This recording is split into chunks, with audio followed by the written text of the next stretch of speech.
बासु भाई और वीना बेन गुजरात के एक शहर में रहते हैं। आज दोनों यात्रा की तैयारी कर रहे थे। 3 दिन का अवकाश था।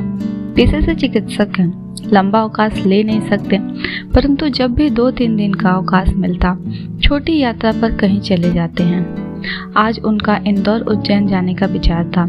दोनों जब साथ साथ मेडिकल कॉलेज में पढ़ते थे, वहीं पर प्रेम अंकुरित हुआ था और बढ़ते बढ़ते वृक्ष बना। दोनों ने परिवार की स्वीकृति से विवाह किया। 2 साल हो गए, अभी संतान कोई है नहीं, इसलिए यात्रा का आनंद लेते रहते हैं। विवाह के बाद दोनों ने अपना निजी अस्पताल खोलने का फैसला किया। बैंक से लोन लिया। वीना बेन स्त्री रोग विशेषज्ञ और बासु भाई डॉक्टर ऑफ मेडिसिन हैं, इसलिए दोनों की कुशलता के कारण अस्पताल अच्छा चल निकला।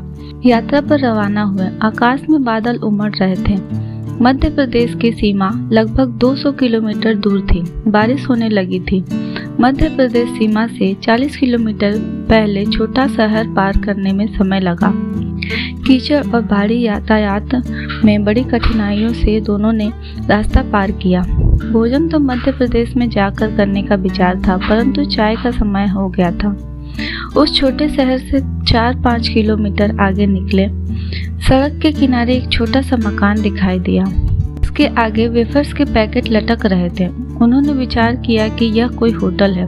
बासु भाई ने वहां पर गाड़ी रोकी। दुकान पर गए, कोई नहीं था। आवाज लगाई। अंदर से एक महिला निकल कर आई। उसने पूछा, क्या चाहिए भाई? बासु भाई ने 2 पैकेट वेफर्स के लिए और कहा, बेन 2 कप चाय बना देना, थोड़ी जल्दी बना देना, हमको दूर जाना है। पैकेट्स लेकर गाड़ी में आ गए। दोनों ने पैकेट्स के वेफर्स का नाश्ता किया। चाय अभी तक आई नहीं थी। दोनों कार से निकलकर दुकान में रखी हुई कुर्सियों पर बैठे। बासु भाई ने फिर आवाज लगाई। थोड़ी देर में वो महिला अंदर से आई। बोली, भाई बाड़े में तुलसी लेने गई थी, तुलसी की पत्ती लेने में देर हो गई, अब चाय बन रही है। थोड़ी देर बाद एक प्लेट में 2 मैले से कप लेकर वह गर्मा गर्म चाय लाई। मैले कप देखकर बासु भाई एकदम से अपसेट हो गए और कुछ बोलना चाहते थे, परंतु वीना बेन ने हाथ पकड़कर उन्हें रोक दिया। चाय के कप उठाए। उनमें से अदरक और तुलसी की सुगंध निकल रही थी। दोनों ने चाय का एक सिप लिया। ऐसी स्वादिष्ट और सुगंधित चाय जीवन में पहली बार उन्होंने पी। उनके मन की हिचकिचाहट दूर हो गई। उन्होंने महिला को चाय पीने के बाद पूछा, कितने पैसे? महिला ने कहा, 20 रुपए। बासु भाई ने 100 का नोट दिया। महिला ने कहा कि भाई छुट्टा नहीं है, 20 रुपए छुट्टा दे दो।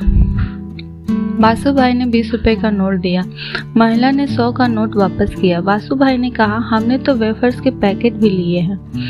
महिला बोली, यह पैसे उसी के हैं, चाय के नहीं। अरे चाय के पैसे क्यों नहीं लिए? जवाब मिला, हम चाय नहीं बेचते, यह होटल नहीं है। फिर आपने चाय क्यों बना दी?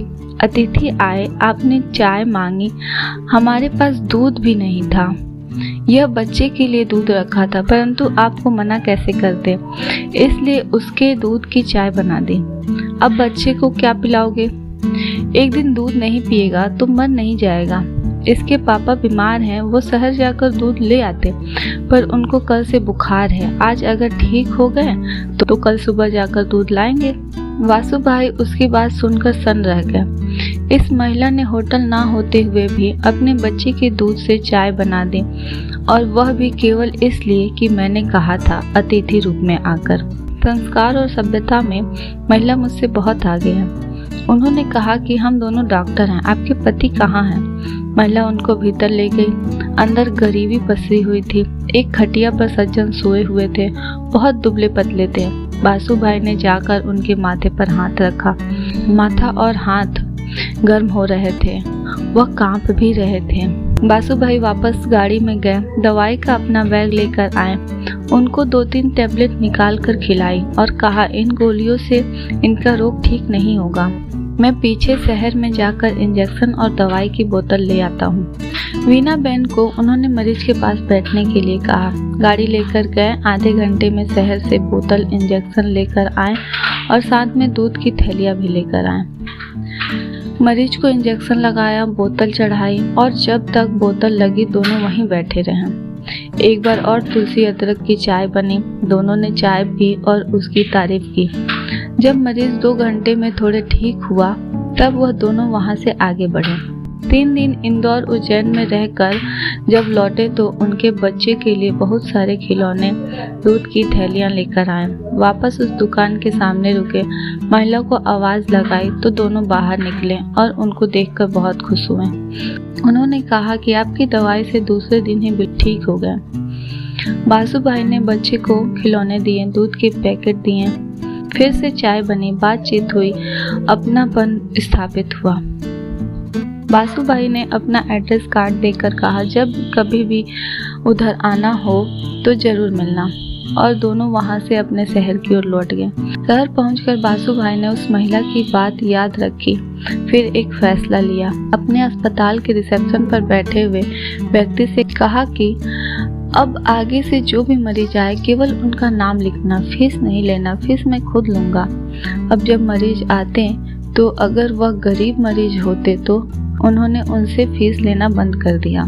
केवल संपन्न मरीज देखते हैं तो ही उनसे फीस लेते हैं। धीरे धीरे शहर में उनकी प्रसिद्धि फैल गई।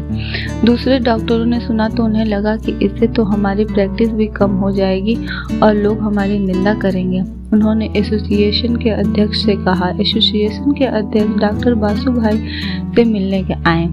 उन्होंने कहा कि आप ऐसा क्यों कर रहे हैं। तब बासुभाई ने जवाब दिया। उसको सुनकर उनका मन भी पुलकित हो गया। बासुभाई ने कहा, मैं मेरे जीवन में हर परीक्षा में मेरिट में पहली पोजीशन पर आता रहा हूँ। MBBS में भी, MD में भी गोल्ड मेडलिस्ट बना, परंतु सभ्यता, संस्कार और अतिथि सेवा में वह गांव की महिला जो बहुत गरीब है वह मुझसे आगे निकल गई, तो मैं अब पीछे कैसे रहूं। इसलिए मैं अतिथि सेवा और मानव सेवा में भी गोल्ड मेडलिस्ट बनूंगा। इसलिए मैंने यह सेवा प्रारंभ की है और मैं यह कहता हूँ कि हमारा व्यवसाय मानव सेवा का ही है। सारे चिकित्सकों से भी हमारी अपील है कि वह सेवा भावना से काम करें, गरीबों की निःशुल्क सेवा करें, उपचार करें। यह व्यवसाय धन कमाने का नहीं है। परमात्मा ने हमें मानव सेवा का अवसर प्रदान किया है। एसोसिएशन के अध्यक्ष ने बासुभाई को प्रणाम किया और धन्यवाद देकर उन्होंने कहा कि मैं भी आगे से ऐसी ही भावना रखकर चिकित्सा सेवा करूंगा।